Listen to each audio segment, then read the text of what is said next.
안녕하십니까. 거꾸로 투자하는 쇼킹 부동산입니다. 또다시 금융시장이 출렁거리고 있습니다. 금융시장이 불안한 상황에 자산 가격은 상승하기 어렵다는 거 잘 아시죠? 도대체 어떤 일이 있는 걸까요? 그리고 부동산 시장은 괜찮을지 한번 체크를 해보겠습니다. 그리고 저희의 신간서적 부자들의 부동산 노트, 부자되는 부동산 투자법을 모두 수록해 두었습니다. 예스24, 교보문고, 알라딘에서 예약 판매 진행 중입니다. 저 4월 초에 한국과 미국의 3월 CPI 발표 이후에 좀 변화나 했거든요. 왜냐면은 미국 CPI 같은 경우는 소비자 물가 상승률이 9.1에서 5.0까지 낮아졌잖아요. 특히 한 달 만에 헤드라인 수치가 1%포인트나 낮아졌네. 이것만큼 좋은 소식이 어디 있겠습니까? 자산시장에. 또한 한국도 6.3에서 4.2%까지 낮아진 물가에 아무래도 긴축 강도가 좀 완화될 것으로 기대를 했거든요. 자, 시장 금리 하락에 따른 부동산 시장 호재도 어느 정도 예상이 됐었습니다. 하지만 오히려 금융시장 상황이 안 좋게 바뀌고 있습니다. 먼저 원달러 환율이 1332원까지 치솟은 상황이에요. 어제 하루만 13원이 올라가 버렸습니다. 자, 재밌어요. 달러 인덱스 지수는요, 지금 3월 15일 이후에 104에서 101까지 낮아진 상황이거든요. 자, 달러 인덱스 지수는 지속적으로 낮아지는데 유난히 원화 약세가 강하게 나타나고 있다는 겁니다. 원화 약세가 지속되면 나타나는 문제점이 있습니다. 대표적으로 외채 상환 부담이 증가한다는 거. 예를 들어 1년 전에 1200원에 빌렸는데 1년 뒤에 갚아야 될 때 1350원에 갚아야 된다면 당연히 국내에서 자금을 끌어다가 부족한 부분을 메꿔야겠죠. 이것이 국내 유동성 상황이 악화되는 결과를 만들게 됩니다. 두 번째는 수입 물가를 상승시켜요. 자, 이 수입 물가 상승은 소비자 물가 상승 압력에 작용되기 때문에, 자, 달러가 크게 올라간다는 것은 모두 다 부동산 시장이 악재로 통하게 됩니다. 자, 요즘 원화가 왜 이렇게 힘이 없을까요?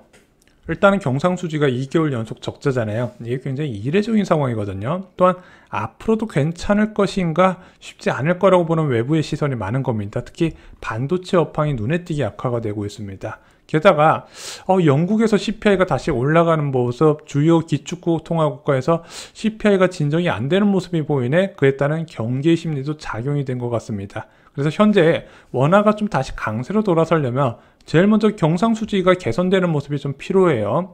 자, 경상수지가 개선되기 이전에 메모리 반도체 가격부터 반등을 해야겠죠. 근데 이거는 좀 시차를 주고 좀 나타날 가능성이 있지 않을까? 삼성전자가 25년 만에 반도체 감산을 선언을 했고 13개월 만에 반도체 가격이 반등하는 모습을 좀 보였기 때문입니다. 조금 더 지켜봐야 될 것 같아요. 자, 환율 말고 또 다른 문제는 금리입니다. 국내 5년물 국채금리, 10년물 국채금리가 지속적으로 상승세를 나타나고 있습니다. 5년물 같은 경우는 4월 10일 날 3.1%대까지 떨어졌다가 현재 3.3% 중반까지 올라왔다는 거죠. 자, 국채금리가 뛰니까 당연히 트리플 A 등급 은행채 금리도 뛰었습니다. 지금 5년물 은행채 4월 10일 기준 3.81%에서 4월 19일 3.97%인데 지금 거의 일주일 넘게 계속해서 올라가기만 하지 한 번도 떨어진 적이 없었어요. 자, 이 5년물 은행채 금리가 지금 굉장히 중요한데 은행권의 주택담보대출의 기준금리 역할을 해요. 지금 뭐 하나은행이나 우리은행이나 뭐 신한은행 변동금리는 거의 막 대출금리를 5%에 맞춰놓고 사람들 못 받게 해놓고 5년물 은행채 금리만 연동되는 혼합형 금리만 밀고 있거든요. 자, 그래서 5년물 은행채 금리가 은행권의 주택담보대출 수요를 결정하는데 지금 이 최저금리가 4.1에서 4.3%까지 오를 가능성이 있다는 거죠. 자, 그래서 언론에서는 이런 이야기가 나와요. 3월 30일 날 이복현 금감원장이 상반기 내 대출금리 하락이 체감될 것이다. 그래서 4월달 더 낮아지고 5월달, 6월달에 지금보다 낮아지는 환경이 될 거라고 했는데 지금 하락 체감할 수 있다더니 반등한 주택담보대출 금리, 코픽스 금리가 일단 올라갔잖아요. 그리고 현재 5년물 금리와 1년물 금리가 같이 올라가고 있기 때문에 지금 낮아지기는커녕 오히려 더 높은 대출 금리가 나올 가능성 언론들이 제기를 하고 있습니다. 자, 그럼 왜 채권 금리가 계속 오를까요? 미국 국채금리가 상승 중이어서 그렇습니다. 대한민국 시장금리는 그냥 미국 국채금리 연동이라고 보시면 될 것 같아요. 자, 근데 미국 국채금리 보시면요, 미국 CPI 발표 이후에 오히려 더 올라간 모습이 보이고 있습니다. 아니, 한 달 만에 1%포인트의 물가 상승률 둔화가 나타나는데 왜 이런 결과가 나왔을까? 두 가지 원인이 있습니다. 자, 첫 번째는요, 은행 위기가 잠잠해졌어요. 자, 불과 3월달까지만 해도 은행 연쇄 위기 나오고 막 난리가 났었죠. 근데 지금 그게 위기 은행들 처분도 잘 처리가 됐었고, 그 이후에 추가로 위기 은행들이 발생하지 않고 있습니다. 게다가 지금 3월달 이후에 이제 실적 발표가 나왔는데 은행들의 어닝 서프라이즈가 나왔어요. 자, 그러다 보니까 강력했던 긴축 방해 요인이 힘을 잃으면서 야, 이거 다시 예정대로 금리 올리는 거 아니야? 이런 공포가 커진 거죠. 자, 두 번째는요, 여전히 높은 근원 물가입니다. 에너지와 이제 식료품을 제외한 품목만 따지는 근원 CPI가 5.6% 상승인데 보세요. 자, 12월에 5.7%, 1월에 5.6%, 2월에 5.5%, 3월에 5.6%, 5.7에서 5.5 왔다 갔다 하는 게 보이시죠? 근원 CPI가 둔화됐다는 조짐이 하나도 보이고 있지 않은 겁니다. 그래서 대부분의 전문가가 근원 인플레이션이 여전히 높기 때문에 연준이 긴축을 이어갈 거라고 보는 거죠. 자, 또한 최근에 지역 연은 총재들의 강경한 발언도 이제 시장 금리에 영향을 주고 있습니다. 월러 이사가 당연히 금리 더 올려야 된다고 이야기를 하고 있고, 대표적인 매파 중 하나인 블러드 총재마저도 야, 5.75%까지 올릴 필요가 있지 않겠냐? 현재보다 0.5%포인트까지는 고려해야 된다, 이렇게 이야기를 하고 있습니다. 투표권은 없지만 그렇게 이야기하는 게 채권 시장에 반영이 되고 있어요. 자, 그래서 패드워치에 나온 미국 금리 인상 경로를 봤더니 5월 금리 인상 확률이 83.4%에 베팅이 되어 있습니다. 그리고 지금 한 달 사이 많이 바뀐 게, 원래 첫 금리 인하 시점이 올해 7월이었는데 이게 무려 11월 달로 밀린 상황입니다. 그래서 4개월 정도 금리 인하 시점이 밀린 상황이네. 자, 이런 시장의 기대가 국채금리에 반영이 되고 있고, 대한민국 채권금리, 은행채 금리에도 영향을 주고 있는 겁니다. 자, 세 가지 상황 중 하나가 오지 않는 이상 채권 금리는 높은 수준을 유지할 가능성이 있습니다. 첫 번째, 미국 은행 위기의 재현, 어디가 좀 부러져 가지고 다시 위기가 나니 어쩌니, 뱅크런 이야기가 나니 많이 어쩌니, 지금 가장 유력한 확률로 미국 상업용 모기지 채권 부실 가능성을 이야기하고 있는데 아직까지 드러난 건 없어요. 두 번째는 근원 CPI가 큰 폭으로 떨어지게 되면 더 이상 금리를 올리지 않아도 되겠구나, 안도감이 커지게 되겠죠. 마지막으로 실업률 폭증, 이 세 가지 중 하나가 나오지 않는 이상 연준의 통화정책을 당분간 바꾸기는 어려울 것으로 보여집니다.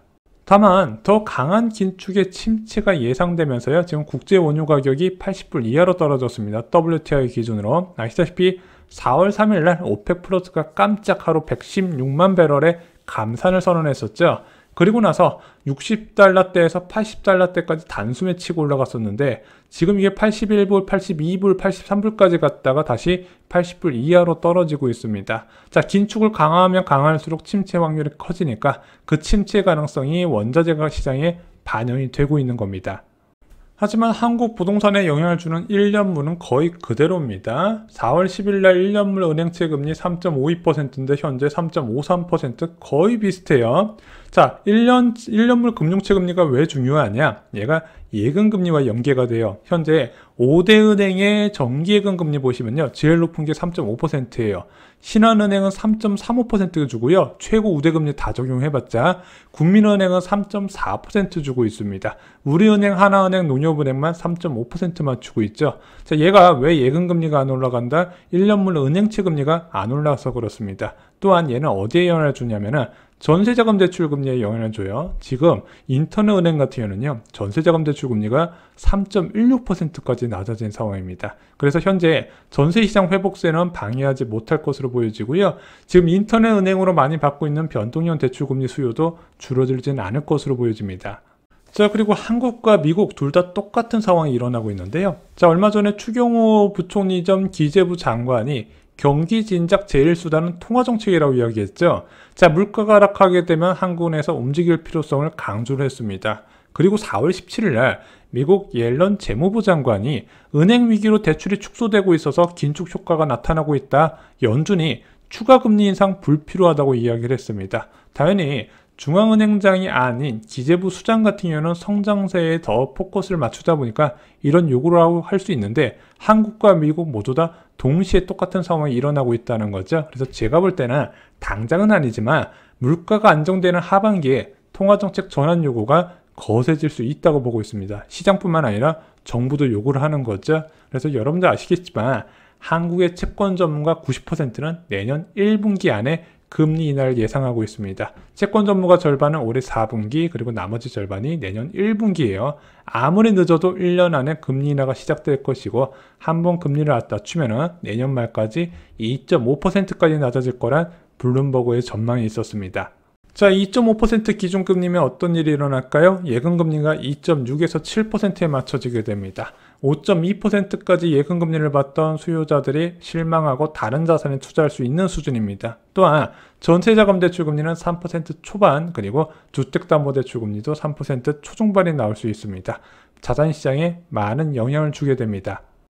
4월 18일 화요일 멤버십 영상에서 금리 고점 상황에서 어떻게 갭 투자를 해야 되는지 쉽게 설명을 드렸습니다.